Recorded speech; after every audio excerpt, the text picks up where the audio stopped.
I'm Logan Crawford, and right now on the Spotlight Network, we're diving into an epic tale of resilience, power, and betrayal. Joining me is Steven Griesel, author of the gripping historical fiction novel, Celtic Betrayal. This multi-generational saga follows the Kerrigan family as they rise from Irish immigrants to a financial empire, only to face their greatest challenge yet. If you love stories of family, loyalty, and unimaginable twists, stay tuned for this fascinating conversation. We're delighted to have this very talented author join us here today on Spotlight. We thank the team at Bookside Press for helping us put him in the spotlight today. And we ask viewers like you to support authors like him by subscribing to our channel and by purchasing his amazing book. The links are below this interview. Eric, thank you so much for joining me here today on Spotlight. Logan, thank you for the invitation. I'm glad to be here. It's my pleasure. Great to have you on the show. Celtic Betrayal is a wonderful book. Let's give the folks at home an overview. Tell them what it's about a little bit, what they should expect from the story. Well, it covers, as you've already identified, multiple generations that originally leave Ireland in the 1840s. And then come over to the United States. They left there because of some of the conditions there. Of course, the potato famine was the leading condition there. But they also, as most people know, the Irish were pretty almost imprisoned in a way by the British. And so that the British and the potato famine drove James Kerrigan out of Ireland. And unfortunately, he was by himself. His family didn't make it. And he traveled with a friend. And the two of them come over on a ship, and that's not without incident. He goes through a little bit of a situation there where he saves somebody's life, and then once he comes to the United States, he works his way across the country and starts the empire that's soon to be a colossal empire when it's eventually moves to New York, and then it continues to grow through several generations. And the generations, of course, experience a lot of hardship and problems, but in the end, the ultimate issue they face is the massive betrayal. Yeah. It sounds very real. It feels very real. You've got people fleeing Ireland because of deplorable conditions there, coming to the United States to make good. Tell us a little bit about your inspiration for it. Is it based on real life experience, a family might know? What is it? I wouldn't say it was based on a real life experience. I think it's probably the fact that I've done a lot of reading and listening to stories myself. And historically, I was always amazed at the things that happened back in that century, both in Europe and Britain as well.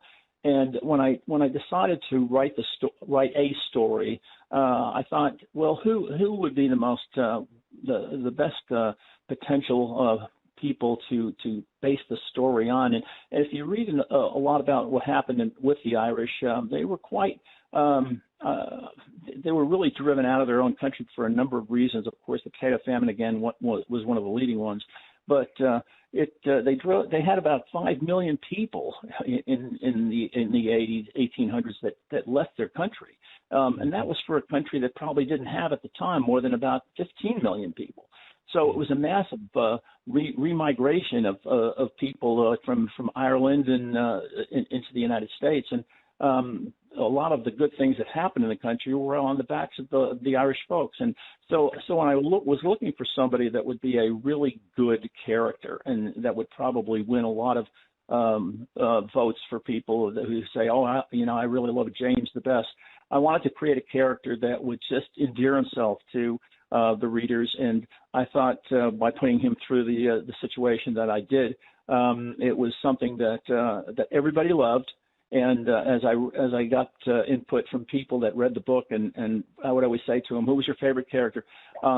Logan, without a hesitation, everybody voted for James. So I thought, well, boy, I sure hit that one right on the head. And then of course, one of the things I wanted to do and did in the book to keep James at the forefront was to go ahead and mix the characters. So I would start with the current day in the basically the 1990s, and then bounce back to 1800. So I always had James in the picture until he ultimately died of old age, and that's kind of why I wrote it that way. Yeah. And it makes it very compelling, jumping back and forth in time and keeping that compelling character throughout the narrative. Is there any kind of message you're trying to relate to the audience, or is there a takeaway from the book?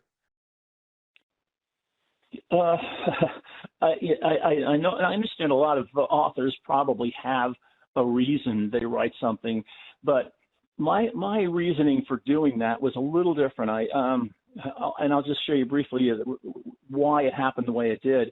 I used to drive back and forth to work as an attorney, and I would listen to audio tapes on my car player, and after a number of times, and I don't know what that means really in number. I mean, I bet I listened to maybe 30 or 40 audio tapes.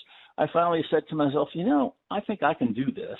And I just sat down and started to write, and it was not something that I was able to kind of immerse myself in, because work called and a lot of litigation called, and I was not really given the opportunity to just stay at home and write the book. So the book really transpired over probably about a 15-year period.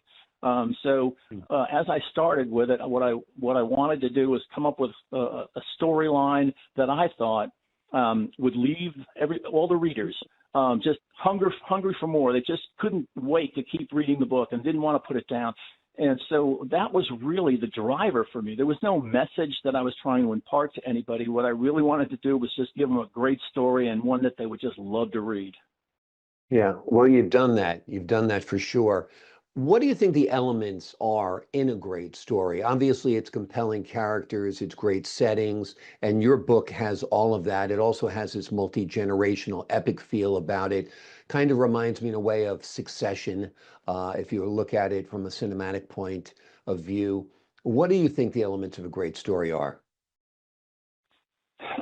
It would seem to me that you have to have a really good underpinning of the story. And in other words, what's the driver? So I think there was a good driver in the sense that you had somebody that came from a place where things were tough for him. He lost his family, comes across the ocean. That wasn't an easy journey at the time, and then comes across the country. And he starts into building an empire. And that sounds really easy to say, but as you've identified, it's not an easy thing to write. And what you want to do is write credible stuff and have characters that people can align with. And I don't mean that by saying everybody needs to be on board with James.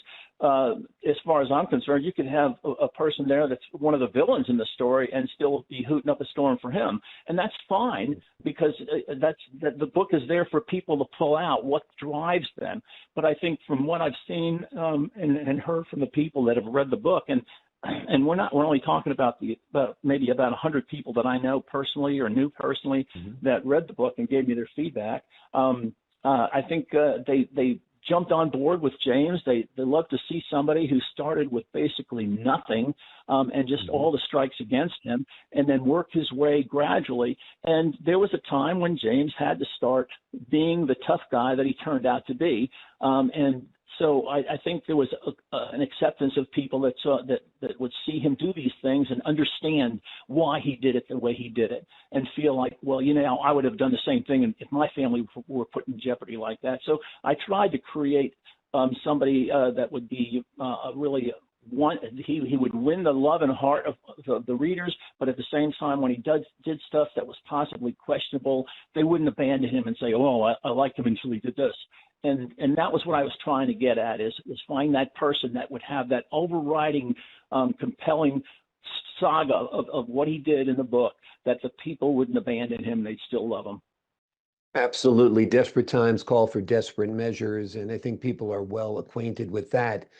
Tell us a little bit about your writing career. Are you going to follow up this novel? Are you planning a sequel? Tell us a little bit about your plans.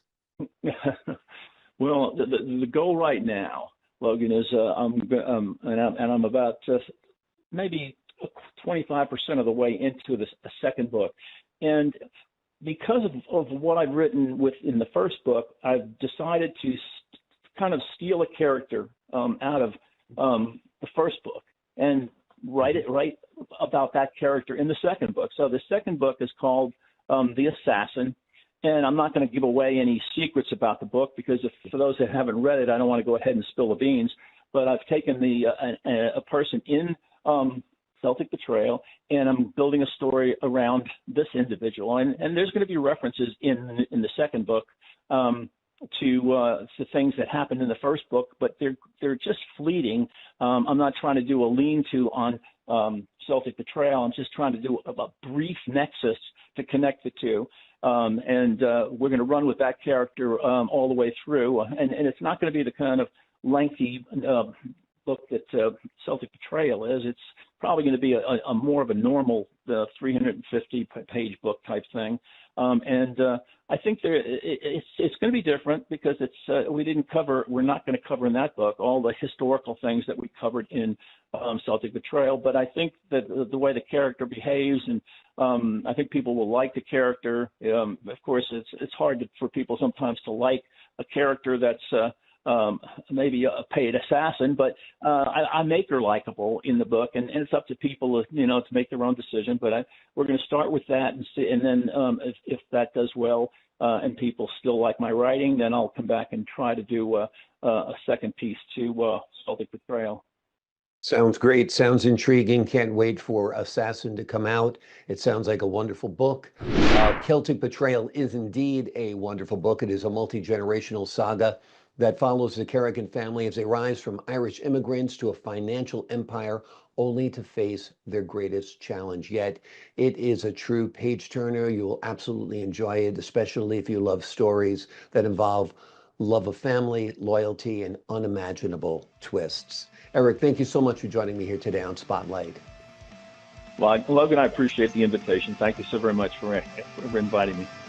Oh, you're very welcome. To the folks at home, I'm Logan Crawford, thanking you for your time this time. Until next time on Spotlight.